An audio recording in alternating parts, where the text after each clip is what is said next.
আমাকে কার সাথে বিয়ে দিয়েছো? আমার জীবনটাকে নষ্ট করে ফেলছো। যে আমার পারছে না 3 বেলা ঠিক মতো খাবার দিতে, না পারছে আমার কোনো শখ পূরণ করতে। আমার একটা জামা পছন্দ হলে সেটা পর্যন্ত ও নিয়ে দিতে পারছে না। ও না পারছে একটু বাজার করতে, আর আমি না পারছি একটু খেতে। আমি কি না খেয়ে এভাবে মরে যাব, না তোমরা আমাকে এখান থেকে নিয়ে যাবা? আমি শেষবারের মতো বলছি, তোমরা যদি আমাকে এখান থেকে নিয়ে না যাও, আমার 2 চোখ যেখানে যায় আমি সেখানে চলে যাব।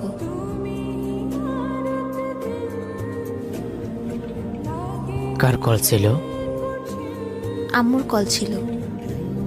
ও আচ্ছা, তোমাকে এত চিন্তিত লাগছে কেন? তোমার কি কিছু লাগবে? কি লাগবে আমাকে বলো, আমি তোমার জন্য নিয়ে আসব। তুমি আমাকে কি নিয়ে দিবে? তুমি তো আমার 3 বেলা খাবারের টাকাটাই জোগাড় করতে পারো না। তুমি কি আমার কখনো শখ পূরণ করতে পারবে? তোমার তো ওই সাধ্যটাই নেই।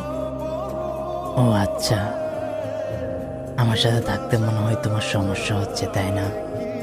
তুমি কি বুঝতেছো না যে আমি তোমার সাথে থাকতে চাই না? কিভাবে তোমার সাথে থাকবো বলো? তোমার পোশাক আশাক দেখেছো? তোমাকে নিয়ে আমার বান্ধবীরা হাসাহাসি করে। না আছে তোমার টাকা পয়সা, আর না আছে তোমার চলাফেরার সৌন্দর্য। তোমাকে নিয়ে আমি কোথাও বের হতে পারি না।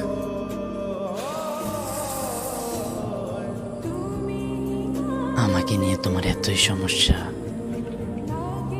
তুমি আমাকেই বললেই পারতে।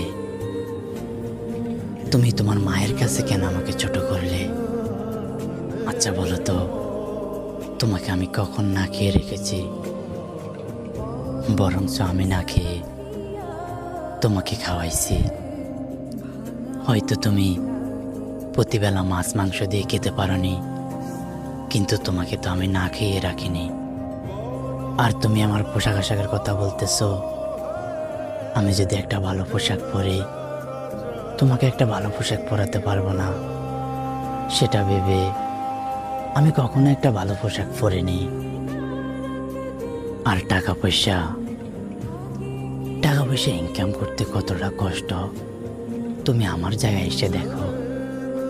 তুমি যে জামাটা 5,000 টাকা দিয়ে নিয়ে নিচ্ছ, ওই 5,000 টাকা ইনকাম করতে কতটা কষ্ট হয় একটা পুরুষই জানে।